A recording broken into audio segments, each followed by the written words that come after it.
আজকের পর্বে থাকবে চিকেন কারি রেসিপি, কিভাবে তৈরি করতে হয় ফুল ভিডিও। তো বেশি দেরি না করে আজকের ভিডিওটি শুরু করি। আর যদি ভিডিওটি ভালো লাগে অবশ্যই চ্যানেলকে সাবস্ক্রাইব করবেন। তাহলে চলো শুরু করা যাক।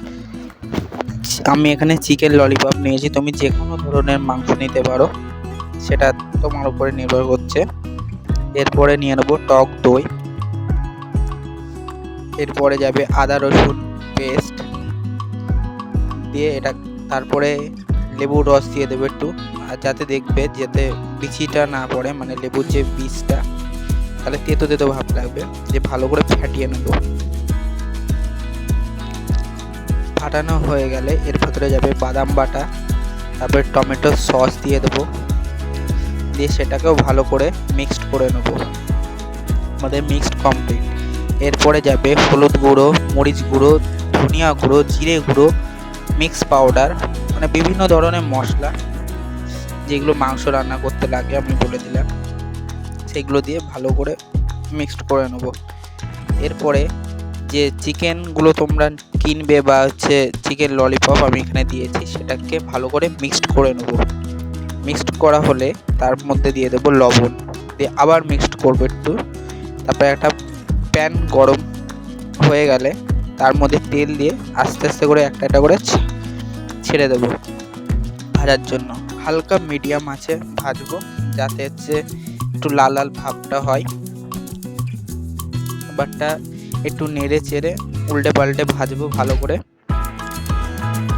ভাজা হয়ে গেলে ওর মধ্যে দিয়ে দেবো তেল, এলাচ, দারচিনি, লবঙ্গ, পেঁয়াজ বাটা দিয়ে ওটাকেও ভালো করে নাড়াচাড়া করবো, মানে মিক্সড করে নেবো যতক্ষণ না গোল্ডেন কালারটা আসছে হালকা হালকা। এরপরে ওই ব্যাটার করা যে মশলাটা ছিল, মানে মাংসের যে ব্যাটার করা, সেটা দিয়ে দেবো ভালোভাবে, দিয়ে নাড়াচাড়ি করে জল দিয়ে দেবো। এখানে আমি পানি বলেছি, পানি না, এটা জল হবে। জলটা দিয়ে ভালো করে নেড়ে চেড়ে একটু ঢাকা দিয়ে, যখন এই তেলটা ছেড়ে আসবে, দেখতেই পাচ্ছ তেলটা ছেড়ে এসছে, আর একবার নাড়িয়ে ছাড়িয়ে নিলাম ভালো করে, দিয়ে নাড়াতে থাকবে যাতে মানে যে ফ্লেভারটা, সেই ফ্লেভারটা যাতে বেরোয়। আর যদি একটু ধরে ধরে যায়, সামান্য একটু জল দিয়ে দিয়ে নাড়বে, কেননা অনেক সময় ঝরে যায়। এবারটা যে ভেজে রাখা যে চিকেনগুলো ছিল সেগুলো দিয়ে ওই মশলাটার সঙ্গে নাড়িয়ে চাড়িয়ে নেব, যাতে তার ভেতরে মশলা মানে ভালোভাবে মশলাগুলো ঢোকে। দিয়ে কিছুক্ষণ ঢেকে রেখে আবার নাড়িয়ে চাড়িয়ে নেব।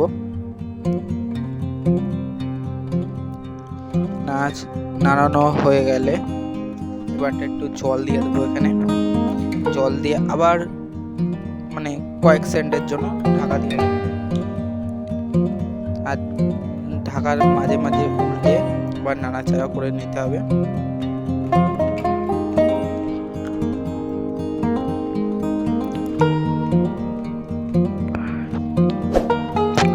এরপরে দিয়ে দেবো কাঁচা মরিচ। এখানে তুমি পারলে শুকনো লঙ্কা বা কাশ্মীরি যে লাল লঙ্কাটা আছে কালারের জন্য বা ঝালের জন্য তোমরা দিতে পারো, সেটা তোমার ব্যাপার। যেরকম টেস্ট সেরকম মশলা দেবে, হালকা চালে হালকা দেবে। এরপরে দিয়ে দেবো একটু ধনেপাতা, দিয়ে কিছুক্ষণ পরে এটাকে গরম গরম করে সার্ভ করে নেবো।